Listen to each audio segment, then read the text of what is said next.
हमसे गहपुर है हाजरिका चुका फांक्शन पता है ड्यूटी पठिया हमसे लेगा रातिपुৱা উঠি জানে ভাব মনে মনে আমি যাম ভালভাৱে চলো এদিন নামো গাওঁ বিয়া নগাওঁ ও গছৰ কোমল ফুলি ভাত পৰি খা আপোনাৰ হিন্দী শুনি জাষ্ট বেহুচ হৈ গৈছিলে।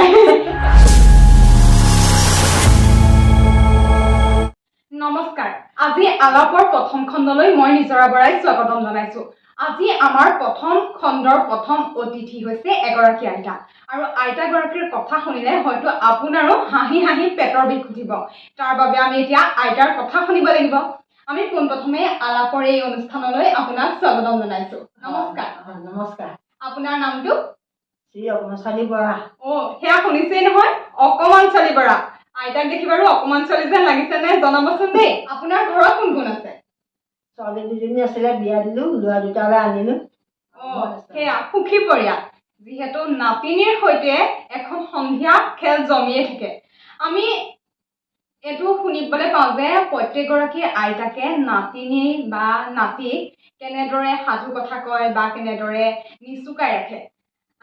মই আগতেও শুনিছোঁ আপোনাৰ কণ্ঠত কিছুমান নাম, বিয়া নাম হওক, দিহা নাম হওক বা অন্য কিছুমান আমি প্ৰথমতে আপোনাৰ পৰা জানিব বিচাৰিম আপুনি কিহলৈকে পঢ়িছিলে? প্ৰথম শ্ৰেণীলৈকে পঢ়িছিলোঁ। আপুনি প্ৰথম শ্ৰেণীলৈকে পঢ়ি কেনেকৈ ইমানখিনি মনত ৰাখে বা কেনেকৈ পঢ়ে? প্ৰথম শ্ৰেণীটো ক খ আই শিকিছিলে নে বেলেগ তেতিয়াই আকৌ বেলেগ শিকিছিলে? পঢ়ি মানে পৰ্যায় পালোঁগৈ আৰু প্ৰথম শ্ৰেণী পৰ্যায় পঢ়ি মুখস্থ হৈ গ'ল আৰু মুখস্থ থাকি গ'ল। তেতিয়াখিনি বাৰু মুখস্থ হ'ল আৰু এতিয়াখিনি আপোনাৰ মনত আছে নে নাই? পৰ্যায়খিনি মুখস্থ আছে। আপুনি পদ্য এটা গাই শুনাব নেকি? শুনাব পাৰোঁ। গাওক। ৰাতিপুৱা উঠি জানে ভাব মনে মনে আমি যাম ভালভাৱে চলো এদিনে আদেশ কৰিব যাক যিটো গুৰুজনে আমি যেনে সেই কাম কৰোঁ মনে সদায় কৰিম আমি নিজ কাম ভাল কাম কৰিলে ভাল ফল পাম কাৰো সৈতে কেতিয়াও কাজিয়া নকৰোঁ দুষ্টৰ লগৰ পৰা সদায় আঁতৰোঁ ভাই ভনী সকলোকে যেন ভাল পাওঁ সকলোৱে মিলি জুলি সগুণ গাওঁ। নমস্কাৰ। এই কবিতাটোত কিন্তু এটা কণমানি ল'ৰা বা ছোৱালীক শিক্ষা দিয়া হৈছে। গোটেইখিনি শিক্ষাৰ ওপৰতে দিয়া হৈছে। কাজিয়া কৰিব নালাগে, কি কৰিব লাগে, কি কৰিব নালাগে। এইখিনি আপুনি আপোনাৰ নাতি নাতিনী শুনাই নে নুশুনাই? শুনাওঁ। শুনাই? নিজে পঢ়ি শুনাই থাকোঁ। আৰু আপুনি কি কৰে নাতিনীৰ লগত? আৰু আপুনি কেনেকুৱা ধৰণৰ কেনেকৈ তেওঁলোকক নিচুকাই বা কেনেদৰে আপুনি তেওঁলোকৰ লগত সময় কটায় যিহেতু আপোনাৰ নাতি নাতিনী? হৰিনামো গাওঁ। বিয়ানাম গায় নেকি? বিয়ানাম গাওঁ। বিয়ানাম এফাকি নিশ্চয় শুনিব পাৰোঁ, নহয়নে ৰাইজ? আমি প্ৰথমতে এতিয়া বিয়ানাম এফাকি শুনো। ও গছৰ কোমল ফুলি ভাত পৰি খায়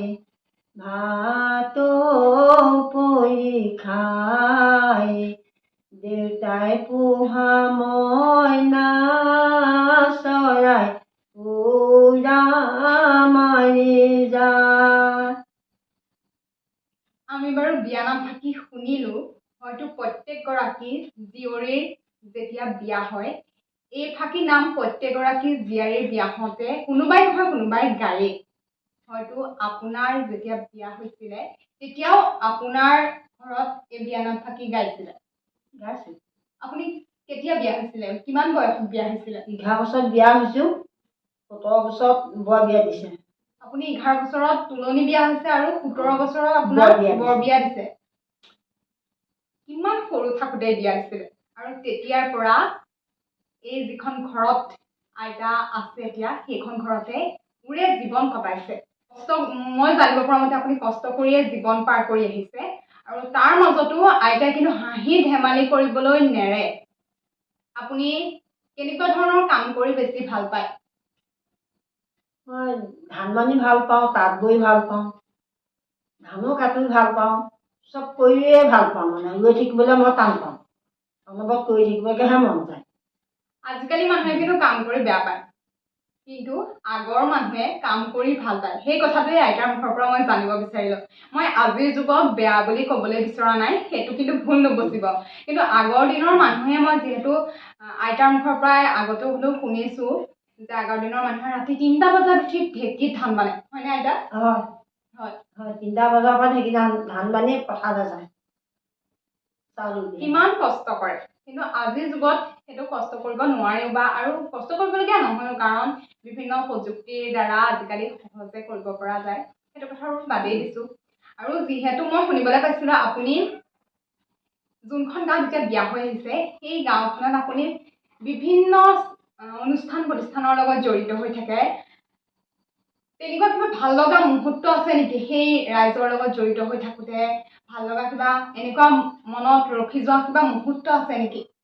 মানুহৰ লগ পালে মানে মোৰ ফূৰ্তিটো বেছি হয়, ফূৰ্তি আহে মানে মানুহৰ লগ পালে। শুনিছিলোঁ আপুনি ভেকচন প্ৰতিযোগিতাও কৰিছিলে। আজি কেইবছৰমান পূৰ্বে ভেকচন প্ৰতিযোগিতা কৰি আপুনি প্ৰথম স্থান পাবলৈ সক্ষম হৈছিলে। মই ভেকচন লৈছোঁ। আপুনি কি ভেকচন প্ৰতিযোগিতা কৰিছিলে? মই আৰ্মি লৈছিলোঁ।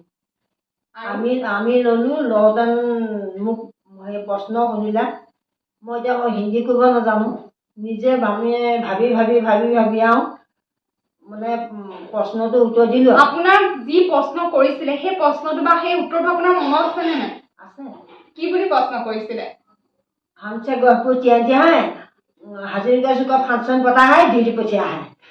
আপুনি তেনেকৈ উত্তৰটো দিছিলে? উত্তৰটো দিলোঁ। আৰু আপোনাক কিবা সুধিছিলে? আৰু নাই সোধা। আপোনাৰ হিন্দী শুনি জাষ্ট বেহুচ হৈ গৈছিলে, সেইটো কাৰণে আৰু নেক্সট সুধিবলৈ পৰা নাছিলে। বাৰু যি কি নহওক, আৰু আপুনি কি কৰিছিলে? কি ভেকচন প্ৰতিযোগিতাত অংশগ্ৰহণ কৰিছিলে? কেনেকুৱা ধৰণৰ ভেকচন লৈছিলে আপুনি? এবাৰ আমিতো ভকত লৈছিলোঁ, আমিতো সত্ৰ ভকত লওঁতে তেতিয়া মানে পুৰস্কাৰো পাইছোঁ বাৰু। তেতিয়া মোক সুধিছে ক'ৰ পৰা আহিছে বুলি, বোলো আমিতো সত্ৰ কি কয়? বোলো আমি ভকত হিচাপেহে আছোঁ, গোসাঁই আমি আগপাচন হওঁ, আগপাচন ধৰি মানে সত্ৰতে থাকোঁ। আপুনি যেতিয়া আৰ্মি লৈছিলে, আৰ্মি সকলোতো প্ৰায়ভাগৰে দাড়ি থাকে। মোৰ দাড়ি খুৱাই লৈছোঁ। দাড়ি খুৱাই লৈছিলে? নিজে একদম বৰা চাউল সিজাই দাড়ি খুৱাই লৈছোঁ নিজে। বৰা চাউল সিজাই কেনেকৈ খুৱালে? আঠা দি তাৰ নিশনি, বৰা চাউলৰ নিশনি দি দাড়ি খুৱাইছে? দাড়ি খুৱাইছোঁ। দাড়িখিনি মানে কপাহ লৈছোঁ, কপাহ লৈ তাত ছাই লগাই মানে বৰা চাউল সিজাই আঠা লগাই মুচ খুৱাই দিছোঁ। আপুনি ৰাতি কেইটা বজাত উঠিছিলে বাৰু? যিহেতু ভেকচন প্ৰতিযোগিতা খুব সোনকালেই হয়। 8টাত হৈ যায়, মই 3টা বজাৰ পৰা উঠি চব মেকআপ কৰিছোঁ। মেকআপ কৰি আপুনি প্ৰথম স্থান পাবলৈ সক্ষম হৈছে? তেতিয়া ওলাই গৈছোঁ, তেতিয়া মাইকত জনাইছে ৰাইজ মানে আমাৰ আৰ্মি আহিছে, এনেকৈ দি পেলাই মানে মাইকত উচ্চাৰণ কৰি দিছে আৰু। মাইকত মানে এনাউন্স কৰি দিছে যে আৰ্মি আহিছে। আৰ্মি আহিছে। আৰু আৰ্মি ভেকচনত আপুনি গৈছিল? গৈছোঁ মই। আপুনি প্ৰথম স্থান পাইছিলে? প্ৰথম স্থানে পাইছোঁ। আৰু আপুনি দৌৰ প্ৰতিযোগিতা কৰে নে নকৰে? দৌৰিব বৰকৈ নোৱাৰোঁ নহয়, তেনেকৈ দৌৰা নাই আৰু। এনেই মানে আকৰি হিচাপে ওলাইছোঁ আৰু। ভেকচনে আকৰি হিচাপেও লৈছে। আপুনি বিভিন্ন ভাও মানে আপুনি কৰিছে, অভিনয় কৰিছে? অভিনয় কৰি আছোঁ। আগন্তুক দিনত যদি ভেকচন প্ৰতিযোগিতালৈ আপুনি যায় বা ভেকচন প্ৰতিযোগিতা কৰিবলগীয়া হয়, আপুনি কি ভাওটো বা কি ৰূপটো আপুনি ল'ব বিচাৰিব? কি ভেকচন ল'ব বিচাৰিব? মানে মোৰ যিটোকে ভাল পাওঁ মানে সেইটোকে মই ওলাওঁ। আকৰি হ'লেও ওলাওঁ, জীয়াৰী হ'লেও ওলাওঁ, মানে ভালকৈ ওলাই মেলি যাওঁ আৰু। প্ৰশ্ন সুধিলেও উত্তৰটো দিওঁ, ক'ৰ পৰা আহিছে কি কথা। তেতিয়া মই কওঁ বোলো হাতেহে আঙুল ভুঙি দিওঁ, মাতটো নিদিওঁৱেই। আকৰি হ'লে মাত দিবলগীয়া কোনো কথাই নাই, সেইদিনা হাতে আঙুল ভুঙি দিওঁ আৰু।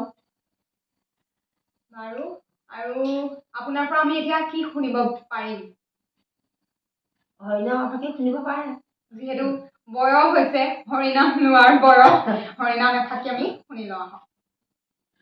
ইমান ধুনীয়াকৈ